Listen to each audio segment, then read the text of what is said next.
West బెంగాల్‌లో ఆర్జీకర్ అత్యాచార ఘటన మరొక ముందే మరో దారుణ ఘటన జరిగింది. వెస్ట్ కోల్‌కతాలోని ఓ లా కాలేజీలో 24 ఏళ్ల విద్యార్థినిని ముగ్గురు రాక్షసులు అత్యంత కిరాతకంగా అత్యాచారానికి ఒడిగట్టారు. ఆమె చేసిన తప్పు ఒక్కటే. తనకు బాయ్ ఫ్రెండ్ ఉన్నాడని నిందితుడి లవ్ ప్రపోజల్‌ను రిజెక్ట్ చేసింది. దీంతో అతనిలోని రాక్షసత్వం బయటకు వచ్చింది. ఏడుస్తూ కాళ్ళు పట్టుకున్నా కూడా వదల్లేదు. బాధితురాలికి సరిగ్గా ఊపిరి ఆడకపోయినా వదల్లేదు. తప్పించుకుని పారిపోతూ ఉంటే హాకీ స్టిక్‌తో కొట్టారు. ముగ్గురు కలిసి రాక్షసత్వాన్ని ప్రదర్శించారు. ఆమెను అత్యాచారం చేశారు. ఈ దారుణానికి ఒడిగట్టిన ముగ్గురు నిందితులైన మనోజిత్ మిశ్రా, జైబ్ అహ్మద్, ప్రమిత్ ముఖోపాధ్యాయలలో మనోజ్ మిశ్రా రాష్ట్రంలోని అధికార పార్టీ అయిన తృణమూల్ కాంగ్రెస్‌లో విద్యార్థి విభాగమైన ఛాత్ర పరిషత్‌కు వెస్ట్ కోల్కతా డిస్ట్రిక్ట్ యూనిట్ ప్రధాన కార్యదర్శిగా ఉన్నాడు.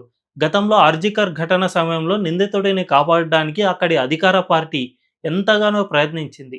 ఆధారాలన్నీ చెరిపివేసి పోలీసులతో తప్పుడు సాక్ష్యాలు ఇప్పించే ప్రయత్నం చేశారు సీఎం మమతా బెనర్జీ. మరి ఇప్పుడు కూడా నిందితుడిని అలాగే కాపాడుతారా? లేక చట్టపరంగా శిక్ష పడేలా చేస్తారా? చూడాలి.